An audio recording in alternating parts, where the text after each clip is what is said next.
Hey, this is James Burton over at ARBuildJunkie.com, and recently we did an article on the Riflespeed gas system, and Kyle Lynch from Riflespeed, after that article came out, was nice enough to send us one of his complete upper receiver assemblies. And this one here is an 11.5 inch with a Colt barrel and upper receiver. It features a cross machine tool hand guard and the Riflespeed gas control system, along with their Riflespeed straight gas tube. And we took the opportunity to take the upper to our range and shoot it both suppressed and unsuppressed to see how different settings and ammo impacted the felt recoil and the rifle's overall performance. The lower that we used is a standard lower from Knight's Armament with a standard weight carbine buffer, and it's a registered SBR lower. And so what we did is we took a few different types of ammo with us and we ran it through the upper, and that ammo was a mix of 75 grain Frontier, 62 grain Lake City green tip, 55 grain M193, and some 55 grain Wolf. And we did notice some differences in felt recoil and performance depending on the settings we used with the Riflespeed gas system. When we spoke to Lynch originally for the AR Build Junkie interview, he discussed the idea behind the Riflespeed gas control system, and he said that he developed it because he wasn't happy with other adjustable gas blocks that were on the market.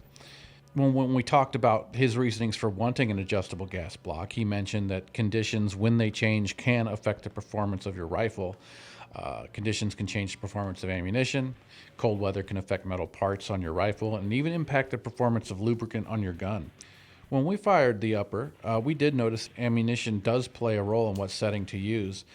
With both 55 grain Wolf and the M193 unsuppressed, the gun would not hold the bolt open on the last round when it was set to 3. And to get it to function in a way we were comfortable with, we ended up dialing it to 5. And the story was very similar with the 62 grain green tip. The gun would not lock back and we experienced a failure to extract when set to 2. And dialing it up allowed the gun to function as expected.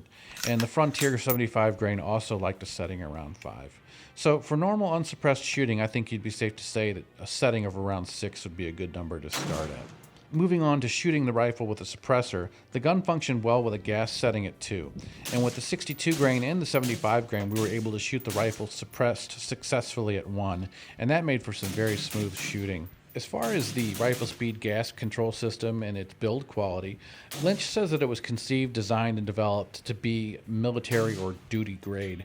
From our experience with it, it does appear to be very well made and robust, but that said, we didn't do any sort of true torture testing on the unit.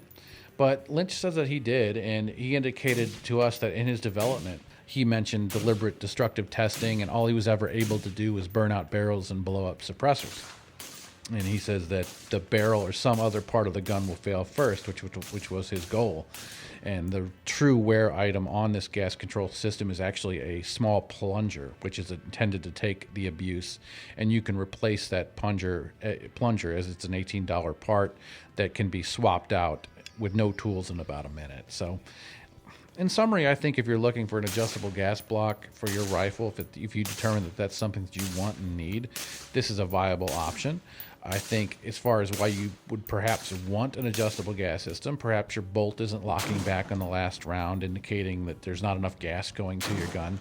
And it also makes for a smoother shooting gun. So if you notice the sight's moving off target significantly, perhaps you could use an adjustable gas block like this to turn the gas down.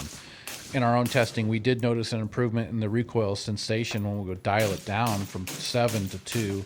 It wasn't a night and day difference, but it certainly was noticeable.